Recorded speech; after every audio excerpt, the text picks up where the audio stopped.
దేవుని రాజ్యము సమీపమైనప్పుడు ఈ కార్యములు జరుగును అని లూకా సువార్త 21:31 తెలియజేయబడి ఉన్నది. యుద్ధముల గూర్చియు, వ్యాధులు, కరువులు, భూకంపములు, అబద్ధ బోధకులు, ప్రేమ చల్లారిపోవటము, వేషధారులు, ప్రపంచమంతా ఒకే విధమైన గవర్నమెంట్, సాంకేతిక విజ్ఞానము ప్రపంచాన్ని ఏలుతాయని రాయబడి ఉన్నది.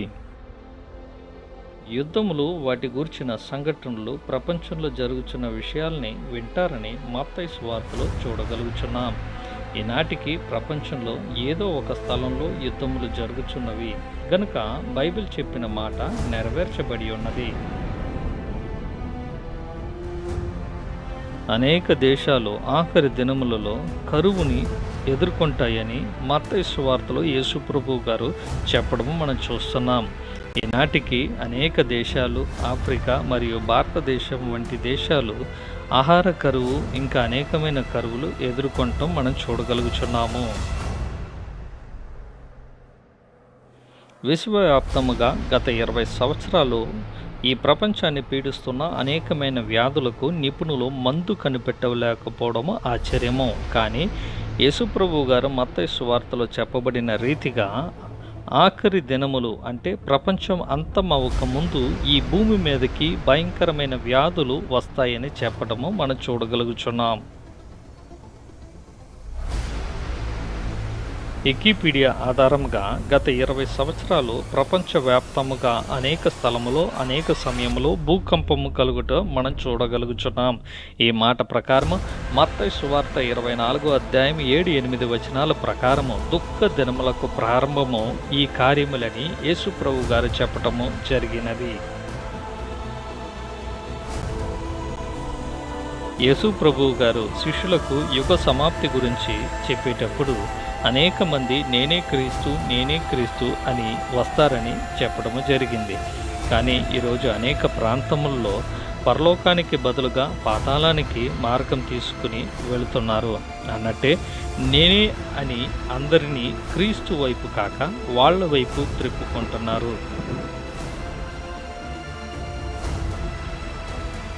జేఎల్డి జీసస్ మిరాండా అనబడిన ఒక వ్యక్తి టీవీ ఛానల్కు ఇంటర్వ్యూ ఇస్తూ ఈ విధంగా చెప్పడం జరిగింది. నేనే అంత్యక్రీస్తునని, నన్ను వెంబడించండి, నా మార్గములో పాపము, దెయ్యము, నరకము అసలు లేదని పరిశుద్ధ గ్రంథానికి విరోధంగా సిద్ధాంతాలను పాటిస్తున్నాడు. కానీ ఇలాంటి వాటిని నమ్మి వారిని వెంబడించేవారు అనేక మంది ప్రపంచంలో ఉన్నారు. with 666, the biblical sign of the Antichrist. Why? Because their spiritual leader says he is the Antichrist, not the embodiment of evil, but rather the second coming. 666, Antichrist means do not put your eyes on Jesus Christ of Nazareth. Put it in Jesus after the cross. And that's you. యేసు ప్రభు గారి రాకడకును ఈ యుగ సమాప్తికి సూచనగా మనం జీవిస్తున్న ఈ అందమైన ప్రపంచంలో ప్రేమ అన్న అనుభవం లేకుండా స్వార్థపరులుగా బతుకుతున్న వారిని చూస్తున్నాము. అందుకే అక్రమము విస్తరించుట చేత అనేకుల ప్రేమల చల్లారిపోవునని యేసు ప్రభువు గారి మత్తయి సువార్త 24 చెప్పటము చూడగలుగుచున్నాము. యేసు ప్రభువు గారి యొక్క రెండవ రాకడ రక్షణ అనుభవం లేని వారికి 2 తెస్సలోనిక 2:11 చెప్పబడిన రీతిగా వీటికి బానిసలుగా అప్పగింపబడతారు. ఆ అంత్య దినములలో ఇవి ప్రారంభము.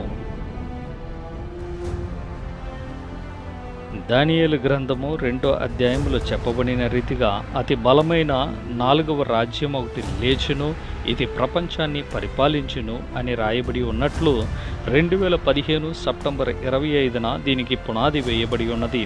దీనిని న్యూ వరల్డ్ ఆర్డర్ అని, one world government, one world economy, one world religion అని ప్రపంచమంతా ఒకే విధంగా ఉండాలని దీనిని ప్రారంభించున్నారు. అంత్యదినముల యొక్క ప్రారంభమున ధనికుడు గాని పేదవాడు గాని ప్రతి ఒక్కొక్క వ్యక్తి ఆ ముద్రను ధరింపవలెనని ప్రకటన గ్రంథము 13 మనం చూడగలుగుచున్నాము. అంత్యదినము యొక్క ప్రారంభమున ప్రతి ఒక్కొక్క మానవుడు 666 అనబడిన ముద్ర వేయించుకోబడాలని రాయబడి ఉన్నది. ఈ రోజుల్లో అనేక మందికి అనేకమైన సంఖ్య గుర్తింపులు ఉన్నప్పటికీ ఆధార్ అనబడిన సంఖ్యకు అన్ని ట్రాన్సాక్షన్స్ దానికి కలపబడి ఉన్నది. అతి త్వరలో RFID అనబడిన రేడియో ఫ్రీక్వెన్సీ ఐడెంటిఫికేషన్ చిప్ అనబడిన బయో చిప్ను మానవుని యొక్క చేతిలో కానీ నుదుటిలో కానీ అమర్చుటకు శాస్త్రజ్ఞులు ప్రయత్నిస్తున్నారు.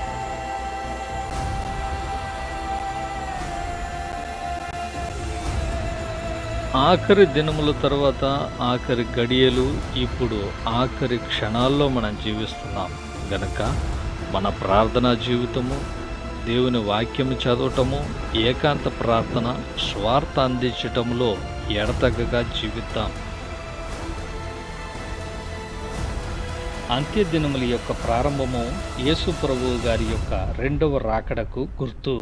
ఈ కార్యములను బట్టి పరిశుద్ధ గ్రంథములో రాయబడిన విషయములు ఈ దినములలో మనం జరుగుటకు చూస్తున్నాము. దీనిని బట్టి యేసు ప్రభువు కొరకు మనం సిద్ధపడదాం. మన ఈ లోక పాప అలవాట్లను విడిచిపెట్టి దేవుని యొక్క రాజ్యానికి పరుగెడదాం. ఆమేన్.